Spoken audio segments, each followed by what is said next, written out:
Alright. Autism என்பது ஒரு பிறவியில இருக்கக்கூடிய ஒரு கண்டிஷன். ஆட்டிசம் ஸ்பெக்ட்ரம் அப்படின்னு சொல்றாங்க, டிசார்டர் சொல்றாங்க. ஆனா இன்னைக்கு அந்த ஆட்டிசம் குழந்தைகள் 14 பேர் கடலூர் சில்வர் பீச்சில் இருந்து 165 கிலோமீட்டர் நீந்தி வந்து மெரினா பீச்சில் உலக சாதனையை ஒன்று படைச்சிருக்கிறாங்க. அந்த ஆட்டிசம் அப்படிங்கிற ஒரு கண்டிஷன் இருக்கக்கூடிய குழந்தைகள் பெற்றோர்கள் அவங்களுக்கு ஒரு விழிப்புணர்வு ஏற்படுத்துறதுக்காக, அதாவது ஆட்டிசம் என்பது ஒரு டிசார்டர் அல்ல, அது ஒரு திறமை, அவங்கள்ட்ட திறமை இருக்கு, இந்த திறமையை அவங்க பயன்படுத்தி பெரிய சாதனையோட படைக்க முடியும்.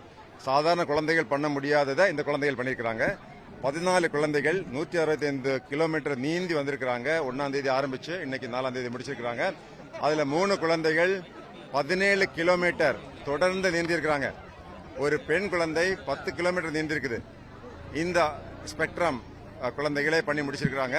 எனவே இதை ஒரு விழிப்புணர்வை ஏற்படுத்துறதுக்காக இந்த நிகழ்ச்சியை ஏற்பாடு செஞ்சிருக்கிறாங்க. யாதவி ஸ்போர்ட்ஸ் அகாடமி இது போன்ற குழந்தைகளுக்காக ஸ்பெஷலாக அவங்க பயிற்சி கொடுத்து இந்த சாதனையை நிகழ்த்தி காட்டியிருக்கிறாங்க. இந்தியன் புக் ஆஃப் வேர்ல்டு ரெக்கார்டிலிருந்தும் இன்னைக்கு அந்த குழந்தைகளுடைய சாதனைக்கு பாராட்டி அவங்களுக்கு மெடலும் சர்டிபிகேட்டும் கொடுத்திருக்கிறாங்க. இதை ஏற்பாடு செஞ்சிருக்கிற அனைத்து அந்த பெற்றோர்கள் அவங்கள பாராட்டணும், இந்த குழந்தைகளே நம்ம பாராட்டணும். Okay, thank you very much.